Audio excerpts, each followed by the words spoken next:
72-এর সংবিধান অনেক ভালো কি একজন সিটিং চিফ জাস্টিসকে বের করে দেওয়া হয়েছে এবং একজন শেখ পরিবারের সন্তান পাওয়ারফুল মানুষ বলছেন একজন সিটিং চিফ জাস্টিসকে নামিয়ে দিয়েছে।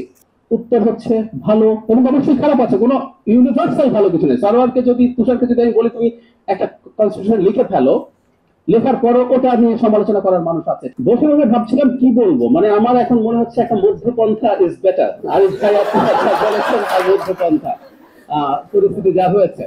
আচ্ছা, আমি তো প্রথম আবুল মনসুর আহমেদের সংবিধান চিন্তা থেকে কয়েকটা জিনিস একটু উদ্যোগ করে এখানে আছে। তুষার খুব গুরুত্বপূর্ণ একটা জায়গা বের করে নিয়ে আসছেন, সেটা হলো মৌলিক অধিকার। আমি একটু এলাবোরেট করি এটা। Universal Declaration of Human Rights এ যখন মৌলিক অধিকারকে যেভাবে লেখা আছে, আমি আপনাদেরকে রিকোয়েস্ট করবো যারা পড়েননি ওই দলিলটাও পড়ে নেবেন। ওটা বলছে উনি লেখারই দরকার নেই এবং এটা হচ্ছে খোদাই অধিকার। ইউনিভার্সাল ডিক্লারেশন আসলে পৃথিবীতে কেন আসলো? এই যে আমরা হিউম্যান ডিগনিটি কথাটা লিখেছিলাম ইউনিভার্সাল ডিক্লারেশন থেকে, মানবিক মর্যাদা মানে কি? আমরা মানুষ হিসেবে কতগুলো অধিকারের এন্টাইটেলড। তো এটা দরকার নেই, আর থাকলেও যে সত্য যদি কিন্তু আবুল মনসুর আহমেদ রাইটলি উল্লেখ করেছেন এখানে যে সোভিয়েত ইউনিয়নও এটা সরাসরি, এখন সোভিয়েত ইউনিয়ন দিয়ে দিলে আপনি বলতে পারেন কি হবে, কিন্তু ওখানেও যদি কিন্তু দিয়ে না, আমাদের মত প্রকাশের স্বাধীনতা, আমাদের সমাবেশের অধিকার সবগুলো যদি কিন্তু দিয়ে দেয়া আছে, আমাদের এটা কন্ডেম করা দরকার। এবং ইন্টারেস্টিংলি চায়নার সংবিধানেও কিন্তু সব ফ্রি দিয়ে দেওয়া আছে, আপনি যে কোনো কিছু করতে পারেন।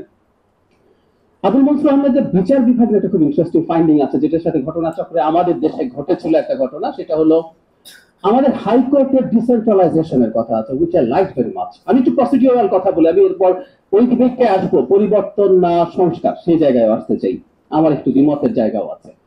তো উনি ওখানে হাইকোর্টের বেঞ্চ নিয়ে যাওয়ার কথা বলেছেন বিভাগে, তখন 4টা বিভাগ ছিল, 4টা বিভাগে নিয়ে যাওয়ার কথা। এটা হয়েছিল ঘটনাচক্র একজন মানুষের হাতে হয়েছিল বলে সম্ভবত আমরা পছন্দ করিনি। হোসেন মাহমুদ এরশাদ এই কাজটা করেছেন। আমাদের কনস্টিটিউশনে কিন্তু অস্থায়ী ভাবে বেঞ্চ নিয়ে যাওয়ার প্রভিশন এখনো আছে, কিন্তু স্থায়ী বেঞ্চ মানে প্রতিষ্ঠা করার জন্য 8ম সংশোধনীতে প্রভিশন ছিল। কিন্তু বাংলাদেশ যেহেতু ইউনিটারি স্টেট এই ধরনের একটা যুক্তি দিয়ে সেটা রিপিলড হয়, সেই জিনিসটা হয়নি। খেয়াল করে আমরা আবুল মনসুর আহমেদ কিন্তু ওই সময় বসে এই চিন্তাগুলো করছেন যে আমরা যদি হায়ার জুডিশিয়ারি মানুষের কাছে নিয়ে যেতে না পারি, ঘুরে ফিরে আমরা মানুষকে কিন্তু সেই ঢাকায় নিয়ে আসা এবং তার যে হয়রানি আছে সেটা চালিয়ে যাব। আরেকটা জায়গা খুব গুরুত্বপূর্ণ, উনি তখনই ধারণ করেছেন এবং বলেছেন, আম সরি এভাবে বলার জন্য, 72-এর সংবিধানকে একটা রিপাবলিকের সংবিধান বলেই আমি মনে করি না, একটা কারণে। সেটা হচ্ছে আর্টিকেল 70। আবুল মনসুর আহমেদ খুব চমৎকার ভাবে, খুব সত্য ভাষায় এটা সমালোচনা করেছেন। মানে আমরা একটা রিপাবলিক বলতে কি বুঝি? সেপারেশন অফ পাওয়ার থাকতে হবে, একটা লেজিসলেচারের আলাপ আছে, আইনসভা, আইন তৈরি হবে। প্রেজেন্স অফ আর্টিকেল 70, আপনি যখন দলের বিরুদ্ধে ভোট দিতে পারেন না, দিলে আপনার সংসদ সদস্য পদ বাতিল হবে ধরনের কথা কনস্টিটিউশনে লেখেন। আপনি কনস্টিটিউশনের মাধ্যমে বলে দিলেন এই দেশে কোনো আইনসভা নেই। সো এটা কিভাবে আসলে একটা রিপাবলিক হতে পারে আমি জানি না। আমরা এই ভয় করেছি। আবুল মনসুর আহমেদ অ্যাড্রেস করেছেন যে আমাদের ফ্লোর ক্রসিং করে, বিশেষ করে হর্স ট্রেডিং হতে পারে, লোকজনকে কিনে আপনি সরকার পাল্টে দিতে পারেন, এই সিকিউরিটিটা এনশিওর করা হবে। তাহলেও কিন্তু অল্টারনেটিভ ছিল বা আছে। পাকিস্তানের নাম বলি, পাকিস্তানের নাম বললেই এখনকার বাংলাদেশের অসুবিধা নাই। আই হোপ যে পাকিস্তান কনস্টিটিউশন যেটা করেছে 4টা বিষয়। একটা হচ্ছে সরকার যখন গঠিত হবে, সরকারের বিরুদ্ধে অনাস্থা যখন আনা হবে, বাজেট এবং সংবিধান সংশোধনের যদি কোনো বিল আসে, এই 4টা ক্ষেত্রে আপনি বিরুদ্ধে ভোট দিতে পারবেন না, আর বাকি যে কোনো ক্ষেত্রে আপনি ভোট দিতে পারেন। তাতে খেয়াল করি আমরা কিছু জায়গায় আমি সেফগার্ড দিলাম, because we are not that much prepared, আমরা এতটা ভালো গণতন্ত্র এখনো হয়ে উঠি নাই, এরকম করতে পারি। তো সত্য ধারা নিয়ে তখনও কথা বলছেন এবং আমি মনে করি এটার অ্যামেন্ডমেন্ট ছাড়া বা এটা রেখে আমরা একটা সংবিধান প্রণয়ন করেছি, আমার কাছে এটা সত্যি খুব অবাক লাগে। নানান রকম সব বিরোধিতা আছে, ওসবে যাচ্ছি না। এখন আমি ওই মূল জায়গাটায় আসি, যেটা নিয়ে ডিবেটটা হলো 72-এর সংবিধান অনেক ভালো কি? উত্তর হচ্ছে ভালো এবং অবশ্যই খারাপ আছে, কোনো ইউনিভার্সাল ভালো কিছু নেই। সারোয়ারকে যদি তুষারকে যদি আমি বলি তুমি একটা কনস্টিটিউশন লিখে ফেলো, লেখার পরও ওটা নিয়ে সমালোচনা করার মানুষ আছে, থাকবেই, বিকজ ইটস আ ফিলোসফি। আপনি আসলে দিনের শেষে রাষ্ট্রকে কিভাবে দেখতে চান, আমরা মাঝে মাঝে একটা জায়গায় আসতে চাইবো, কিন্তু আমরা কি পারবো শেষ পর্যন্ত? No way. যদি পারি ওটা গণতন্ত্র না, আসলে একটা মনোলিথিক সোসাইটি আসলে গণতন্ত্র হতে পারে না। এবং একটা গণতন্ত্রে আমরা চাই বা না চাই, বিভেদকে আসলে আমরা উস্কে দেই।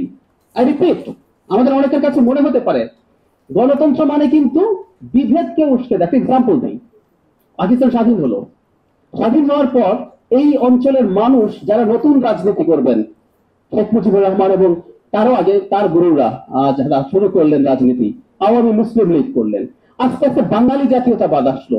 আমরা কি বুঝতাম যে আমার বাঙালি জাতীয়তাবাদ বলে কিছু একটা আছে? এটা বের করেছে কে? পলিটিশিয়ানরা। কারণ আমাকে নতুন ন্যারেটিভ তৈরি করতে হবে। আমি বলতে শুরু করলাম যে তুমি শুধু মুসলিম না, তুমি কিন্তু বাঙালিও, এবং তোমার চিন্তা চেতনা ধারণ করে আমি, তো তুমি আমাকে ভোট দাও। প্রথম তো আমাদের স্বাধীনতার কথা ছিল না।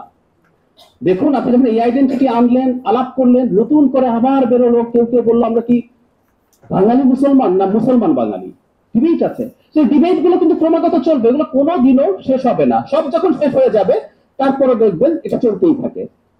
ঢাকায় দেখি বিভিন্ন জেলার থানা সমিতি আছে, মানে আপনি ইউনিফাই করলেন যে আমি নোয়াখালীলা, এই জন্য নোয়াখালীলা বললাম ঘটনা চক্রে, তো নোয়াখালী সমিতি করলেন। তারপর দেখবেন একটা বেগমগঞ্জ সমিতি তৈরি হয়েছে। আমি এখন পর্যন্ত ইউনিয়ন গোপালপুর সমিতি দেখি নাই। তো যেটা হয়, আপনি যখন রাজনীতি করেন, একটা গণতান্ত্রিক ব্যবস্থার কথা বলেন, তখন আসলে বিভেদ তৈরি বা উৎপাদন হতে হয়। This is the problem or drawback আপনি বলতে পারেন, কিন্তু গণতন্ত্র এভাবেই নিয়ে আমরা চলবো। সুতরাং সংবিধান প্রশ্নে আমরা কি রাখবো কি রাখবো না, কতটুকু রাখবো, কিভাবে রাখবো, এই ডিবেটটা চলবে, এবং নতুন একটা সংবিধান হয়ে যাওয়ার পরও এই ডিবেটটা চলতেই থাকবে। এখন সংবিধান কি করব? এখানে আমার দু একটা অপিনিয়ন হচ্ছে, এরকম রিরাইট করব নাকি আমরা এটাকে সংশোধন করব। তার আগে প্রধান কথাটা হচ্ছে, আমি প্রসাদ আলোচনা করছেন এটা নিয়ে, আমরা দেখছি আরো অনেকে আলোচনা করছেন রিরাইট করার ব্যাপারে। আমার মনে হয় আমাদের সমাজে রেদার এই আলোচনাগুলো হওয়া দরকার, যে আমাদের সংবিধানের কোন কোন জায়গায় আমরা প্রবলেম দেখছি এবং কোন কোন জায়গায় আমরা সেটাকে উঠে আসার চেষ্টা করছি। কারণটা কি? আমরা সংশোধন করি আর রিরাইট করি, দিনের শেষে সংবিধানটা ঠিকঠাক মতো কাজ করছে কিনা, দ্যাটস ইম্পর্টেন্ট। আমার ডেং জিয়াওপিং এর একটা বিখ্যাত উক্তি মনে পড়লো। ডেং জিয়াওপিং বলেছিলেন, যখন উনি, আপনারা জানেন যে মাও জেদং এর পর উনি এসে ইকোনমিক একটা লিবারালাইজেশন শুরু করেছেন, তখন খুব সমালোচনা, তুমি তো কমিউনিস্ট কান্ট্রি, তুমি কেন ফ্রি মার্কেট ইকোনমি আর ইনভেস্টরদেরকে ডাকো এসে। তখন ডেং এর একটা উক্তি খুব বিখ্যাত, বেড়াও সাদা না কালো ম্যাটার না, ওটা ইঁদুর মারতে পারে কিনা, দ্যাটস ইম্পর্টেন্ট। তো আমার কাছে সংবিধানের ক্ষেত্রে এই কথাটা ইম্পর্টেন্ট মনে হয়। সংবিধান সংশোধন করলাম না রিরাইট করলাম, সংবিধানটা কার্যকরী হয়েছে কিনা আমার কাছে সেটা অনেক বেশি ইম্পর্টেন্ট মনে হয়। সুতরাং আমি মনে করি রিরাইট করা কুড বি অ্যান অপশন, এটাকে সংশোধন করাও একটা অপশন। কারণ আমরা যদি রাইটলি আইডেন্টিফাই করতে পারি কোন কোন জিনিসগুলো আমাদের চেঞ্জ করা দরকার, তাহলে আমরা সেই কাজটা করতে পারবো। আর একটা কথা বলে একটু শেষ করি, আমি আশা করি, আমি ধারণা করি আমি শেষ পর্যায়ে চলে এসেছি। সেটা হলো, সব আলোচনা ছাপিয়ে আরেকটা আলোচনা আমরা সবাই নিজেদের মধ্যে রাখবো। কারণ আমরা যেহেতু এখন পলিটি হয়ে উঠতে চাইছি, আমরা একটা এরকম জনগোষ্ঠী হয়ে উঠতে চাইছি, সেটা হলো শ্রেষ্ঠতম সংবিধান লিখে ফেলা, শ্রেষ্ঠতম আইন লিখে ফেলা দিনের শেষে আসলে কোনো কিছু ইনশিওর করবে না। আমাদের আসার জায়গা কোনটা? আমরা হচ্ছে সচেতন হয়েছি, আমরা বুঝতে শিখছি, আমরা প্রয়োজনে চেঁচামেচি করবো। আমি একটা এক্সাম্পল দিই। আমাদের একটা আইন আছে 2013 সালে, হেফাজতে নির্যাতন এবং মৃত্যু নিবারণ আইন। এই আইনটার ধারা মতে নির্যাতনের সংজ্ঞা হচ্ছে কষ্ট দেয় এমন কোন শারীরিক বা মানসিক নির্যাতন। মানে আপনাকে পুলিশ ধরে নিয়ে গিয়ে এই তোকে ক্রস ফায়ারে দেবো, এটা বলে ভয় লাগাতে পারে না, এটা বেআইনি, ইটস আ ক্রিমিনাল অফেন্স। আমরা লিখে দিয়েছি। Is it implemented? No. Police নিয়ে দু চার মাস দিলে আমরা মনে হয় মেনে নিয়েছি, পুলিশ যখন নিচ্ছে আমরা প্রস্তুত থাকছি, শরীর লুজ করে রাখতে হবে মাস দেওয়ার সময়, এরকম শুনি তো মাঝে মাঝে, তো আমরা জানি যে পেটাবে, আমরা প্রস্তুত হয়ে যাই। কিন্তু আমাদের আইন বলছে এটা। আমাদের কাস্টাডিতে সমানে ডেথ। আপনারা কি জানেন আজ পর্যন্ত কয়টা মামলা হয়েছে 13 সাল থেকে এই পর্যন্ত? 21-22টা। রায় হয়েছে একটার। মিরপুরে জনি বলে একটা ছেলে। কেন হয়েছে? ইনভেস্টিগেশন করেছিল বিচার বিভাগ, তাদের আত্মীয়রা কোর্টকে বলেছেন যে এটা আমরা বিচার বিভাগের তদন্ত চাই। একটা ভালো চার্জশিট হয়েছে, রায় হয়েছে। কেউ বলতে পারেন আমাদের একটা পুলিশ কমিশনার লাগা আছে। সাউথ আফ্রিকাতে কনস্টিটিউশনালি পুলিশের ক্রাইম ইনভেস্টিগেশনের জন্য আলাদা প্রতিষ্ঠান আছে। ব্রিটেনে কিছুদিন আগে করা হয়েছে। আমরা একটা করলাম কমিশন, সংবিধানে লিখে দিলাম, বা বিচার বিভাগে তদন্ত হতে থাকলো, বিচার বিভাগ বলে ধরুন এইসব লিখে রাখলাম, আরো একটা 5টা বিচার বিভাগীয় তদন্ত দেয়া হলো। আমাদের বিচার বিভাগের উপর আমরা রিলাই করি। আপনি বলবেন না, আর্টিকেল 116 সরকারের প্রভাব আছে, আমি লিখে দিলাম 72 সালে যেমন লেখা ছিল সুপ্রিম কোর্টের একমাত্র অধীনে থাকবে। ডু বিলিভ সরকার যদি চায় এটা ফ্রি থাকবে না, বা থাকবে?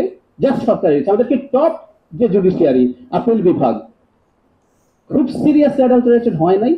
একজন সিটিং চিফ জাস্টিসকে বের করে দেওয়া হয়েছে এবং একজন শেখ পরিবারের সন্তান পাওয়ারফুল মানুষ বলছেন একজন সিটিং চিফ জাস্টিসকে নামিয়ে দিয়েছে। এগুলো আমাদের মাটিতে হয়েছে, আমাদের জুডিশিয়ারি কোনো ব্যবস্থা নেন নাই। যেমন ওবায়দুল হাসান আসার সময় ওখানে একটা রিট হয়েছিল, ওই রিট নিয়ে একদিনও ডাকা হয় নাই যেমন শেখ ফজলুল তাপসকে। সো আমি বারবার বলতে চাইছি এটা it's all about how you want to deal with the country and the constitution. ওটা অনেক বেশি জরুরি। আমার লাস্ট কথাটা হচ্ছে কনস্টিটিউশনকে আন্ডার এস্টিমেট করা একেবারেই ভুল, কনস্টিটিউশনকে ওভার এস্টিমেট করাও ভুল। আমরা কখনো কখনো সম্ভবত ওভার এস্টিমেট করছি। সংবাদ, ফিচার ও অনুষ্ঠানের জন্য ভিজিট করুন সংবাদ প্রকাশের ওয়েবসাইট এবং যুক্ত থাকুন ফেসবুক পেজ ও ইউটিউব চ্যানেলের সঙ্গে।